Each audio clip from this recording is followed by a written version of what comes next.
Hello everyone and welcome to this week's episode of the Hope Club. My name is Rob and I'm the multiplying minister here in the Brayton parish. It's great that you could join us today. This is the last episode in our series of Hope Club videos for the summer. So I hope you've really enjoyed receiving the videos and the family fun sheets, the craft ideas, but most importantly that you've had a great time meeting with God together as a family. Today we're looking at the story of Jesus having a picnic on the beach with his friends, which you can find in John's Gospel in the New Testament section of our Bibles. In a moment we're going to hear the story, but before we do, I have a little ready, steady challenge for us to do, just to get us warmed up and ready to hear our story. So are you ready for that? Great. Here's what I want us to do. Pretend your chair or your sofa is a boat. And if you don't have a chair or a sofa, if you're not sat on a chair or a sofa, perhaps you can use a cushion like this. This is my boat. Now, we're going to use our nets to catch some fish. So, throw over your nets with me. Have you caught any? My net's pretty heavy. It's going to take a lot of work to get these in. So shall we haul our fish in? Let's haul our fish in. Wah! Great. Have you finished? Well, let's climb out of the boat and settle down on the beach for a picnic and a story. Today's story is about what happened when Jesus appeared to his disciples on the beach after he'd risen from the dead. Are you ready to find out what happened? Great. Let's listen to the story. After Jesus rose from the dead, he appeared again to his disciples. This is what happened. Peter, Thomas, Nathanael, James and John, the sons of Zebedee, and two other followers decided to go fishing on Lake Galilee. They stayed out all night, but did not catch any fish. Early the next morning, Jesus stood on the shore, but the disciples did not know it was him. "Children, have you caught any fish?" he asked them. "No," they answered sadly. Jesus said to them, "Throw your net on the right side of the boat, and you will catch some fish." They did just as Jesus told them, and caught so many fish they could not pull the net back into the boat. John, the disciple, realized who the man on the beach was. "It was the Lord," he said with excitement. When Peter heard this, he immediately put his coat on and jumped into the water. He was so happy to see Jesus and wanted to go and meet him. The rest of the disciples came ashore, dragging the net with them. They were not far from the beach. Jesus was waiting for them. There was a fire with fish cooking on it and some bread. He said, "Bring some of the fish that you caught." Peter quickly went and dragged the net up the shore. It was full of great fish, 153 of them, but the net had not broken. Jesus asked them to come and eat. None of the disciples asked, "Who are you?" They knew it was the Lord. This was the third time Jesus appeared to the disciples after he rose from the dead. After eating, Jesus asked Peter, "Do you love me more than these others?" "Yes, Lord, you know that I love you," Peter replied. "Feed my lambs," said Jesus. A second time Jesus asked Peter, "Do you love me?" "Yes, Lord, you know that I love you," Peter answered. "Feed my sheep," said Jesus. A third time Jesus asked Peter, "Do you love me?" Now Peter was sad and replied, "Yes, Lord, you know all things. You know that I love you. Feed my sheep," said Jesus once more. Then Jesus said to Peter, "When you were young, you dressed yourself and went where you wanted. But when you are old, someone else will dress you and take you where you do not want to go." Jesus said this to explain how Peter would give his life for the gospel. Then Peter turned around and saw John the disciple and said to Jesus, "What about him?" Jesus answered, "If I want him to wait until I return, what is that to you? Follow me." There were so many other things that Jesus did. If all the stories about Jesus were written down, there would not be room enough in the world to hold all the books.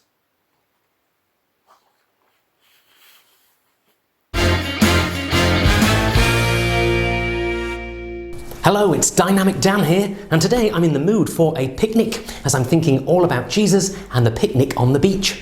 But first, if you don't mind, it's hungry work making videos, so I thought I'd have some of my picnic now. Starting with this delicious chicken sandwich. Yum! Ugh, I don't think I'll eat that. That would be foul play. Maybe I'll try crisps instead. I love crisps. I wonder what flavour they could be. Let's have a look. Oh, there was a big snake in there. I think someone is playing tricks on me. Maybe I'll have a drink instead. I have some water here. Ooh, this is strange. Do you want to see? I think this must be spring water. Spring water. We'll move on.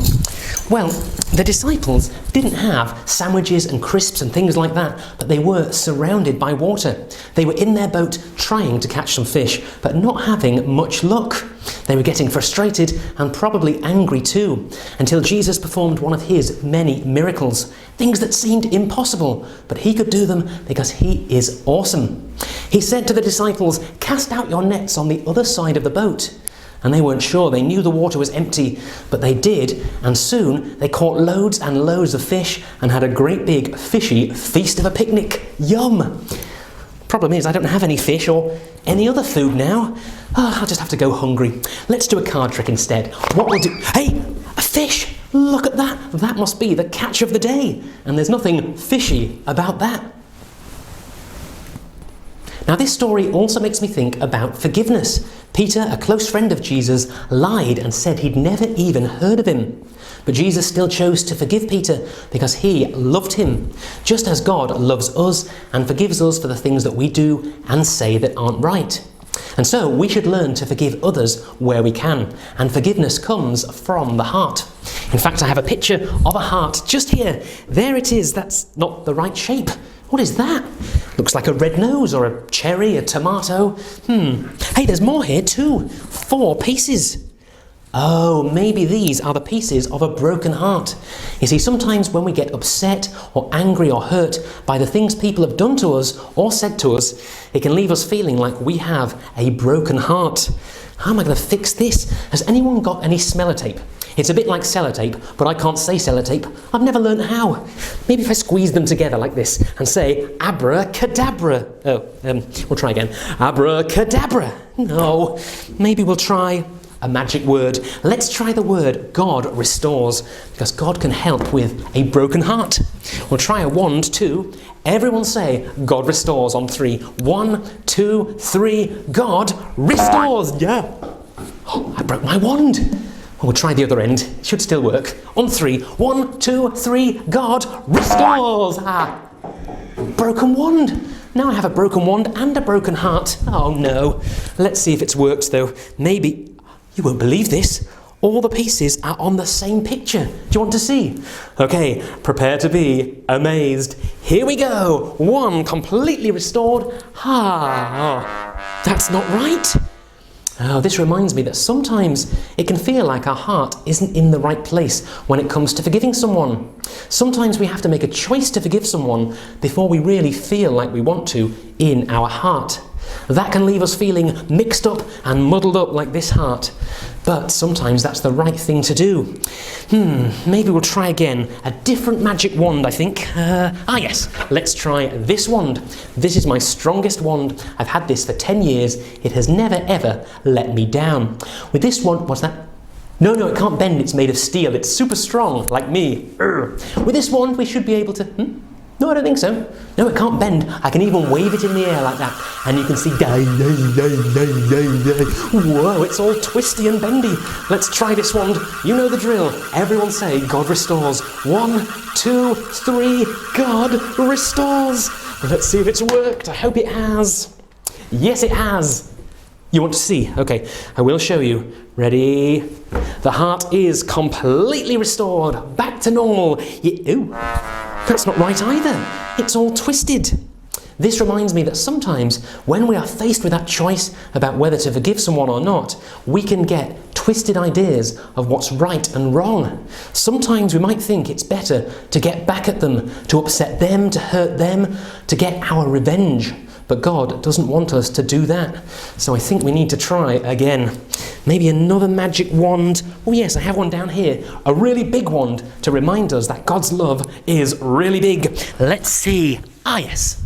Massive wand. Oh, that's not very big. I was hoping for a bigger wand than that. Not to worry. What was that noise? Definitely heard a noise. I heard it again. What is that noise? I don't know. Oh wow. A massive wand. Still nowhere near as big as God's love. But let's see if it's big enough to overcome this problem. God's love is bigger than any problem. Let's see. Everyone say, God restores on 3. 1, 2, 3. God restores. Wow, it's huge. It's like a helicopter. Oh. Now, who thinks it might have worked? I hope so. I'm running out of wands. Let's see if the heart is restored. Yes, it is. Hooray, it's worked. Ta-da. Oh, you want to see? Of course, I'll show you. Fingers crossed. I hope it's worked. Let's have a look. Oh, yes, I think... Yes, there we are. The heart is completely back to normal. And through God's love, we can choose to forgive others, and we can feel in our hearts that's the right thing to do. Although I think God's love is even bigger than this. Let's try one more thing. Maybe, I know, the reason God loves us so much is because he gave his only son so that we could be forgiven for the things that we get wrong. And his son was called Jesus. Let's wave this J for Jesus around over the bag and let's see if anything else happens. This time we won't say God restores, we'll say God's love is so big. On 3. 1, 2, 3. God's love is so big. Let's have a look. Has it worked? Has it worked? Something's happening. Something's happening. Wow! Look at this. We have, a great big heart. It's absolutely huge. Wow! Still nowhere near as big as God's love. God loves us so much, and we should focus on his love and let that help us to forgive others. Well, I hope you have loved this video as much as I've loved making it. I've been Dynamic Dan. Stay awesome, and bye for now.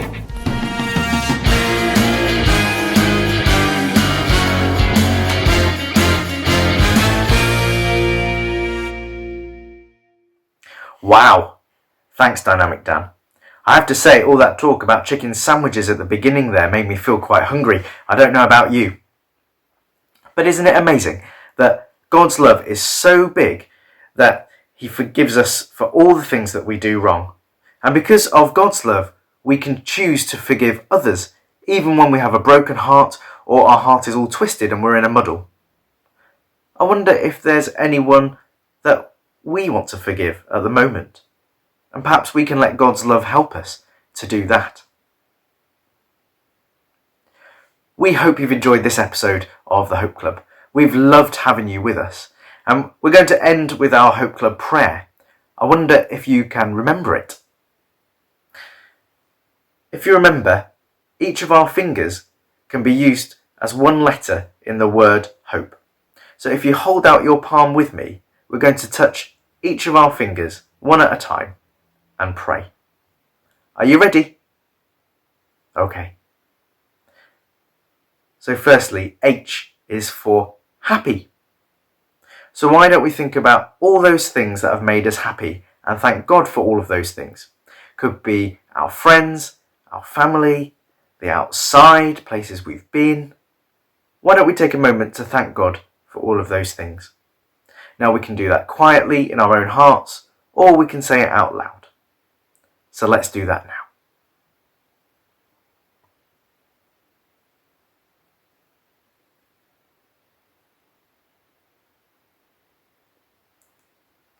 So secondly, O. And O is for oh dear.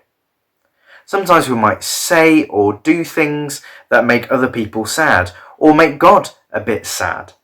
Perhaps we were a bit grumpy or a bit angry with someone for no reason. Why don't we say sorry to God for those things now?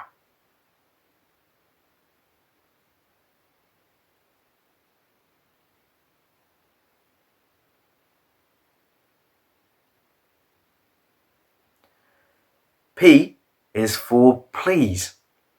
We can always ask God for the things that we need or want. So why don't we ask God for those things that we think we need right now?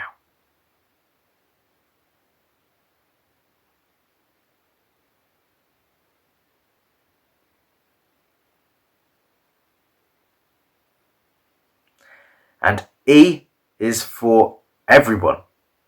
Perhaps you know someone who needs some help. Perhaps you know someone who is ill or feeling frightened or sad or lonely at the moment. Perhaps we can ask God to help them right now. So let's do that.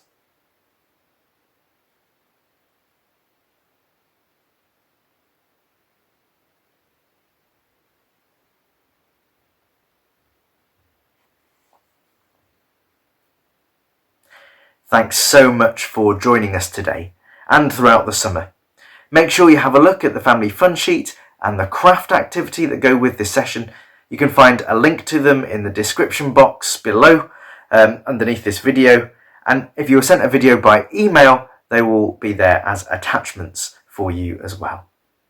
If you've missed any other videos and you'd like to catch up with them, they can be found on the Brayton Parish YouTube channel. But we hope to see you again very soon. Bye.